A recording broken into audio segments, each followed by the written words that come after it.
A delicate balance exists between plants, bugs, and birds.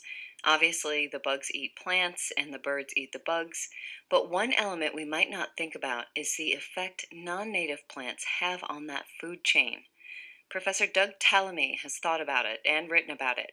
Dr. Tallamy will speak about ideas from his recent book, Bringing Nature Home, tomorrow at St. James Community Center. Charlie Winterbauer, president of the Cape Fear Audubon Society, and Julie Livingston, president of the Garden Club, joined us to talk about Dr. Tallamy and the importance of native plants. We're pretty aware that we're having an impact on the environment in the Southport Cape Fear area. And we want to make sure that our members can do whatever they can to offset the impact that we're having. So this Doug Talamay, it just brings it down. It distills the big picture down into a little small picture. It's not intimidating. It's easy to do.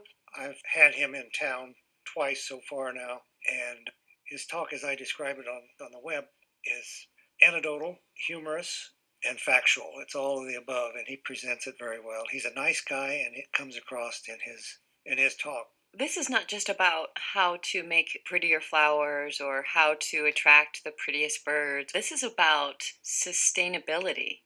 Right. It's about the food chain. It's about having plants that will harbor insects that birds can recognize and eat. His thoughts are that if your own little backyard has a few nice plants and your neighbor does and your neighbor does, the next thing you know, there's a nice big patch for things to happen. So it's all interdependent. 96% of all of our migratory land birds feed their young insects during the nesting time when they're trying to fledge them out of the nest. And the insects will come from native plants only. I say only, it's probably 99%. You can be pretty sure if you have native plants, you'll have the insects to feed the birds. And our birds are declining at 1% per year because of lack of habitat, i.e., lack of bird food. I am so happy that Julie and others, the garden clubs, are starting to embrace the native plants. The Garden Club of North Carolina has got an appointment book for 2017, and if you thumb through that, it is full of native plant suggestions. And going back 5 years ago, you would not have seen one native plant in a document like that. So it's been really great progress. And We are shifting from growing exotic, unusual plants to growing plants that will attract native wildlife. And what's really wonderful, I've never seen anything like it, just the amount of butterflies that are around right now.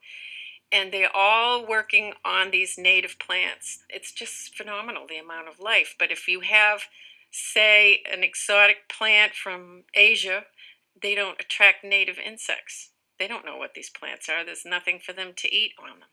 So therefore, you're not going to have birds, and it's just going to be this lovely flowery place with no life in it.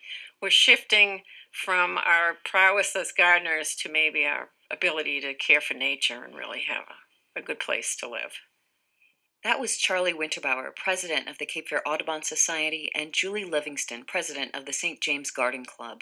Dr. Tallamy's lecture is at 1 o'clock tomorrow at St. James Community Center. Find more at whqr.org.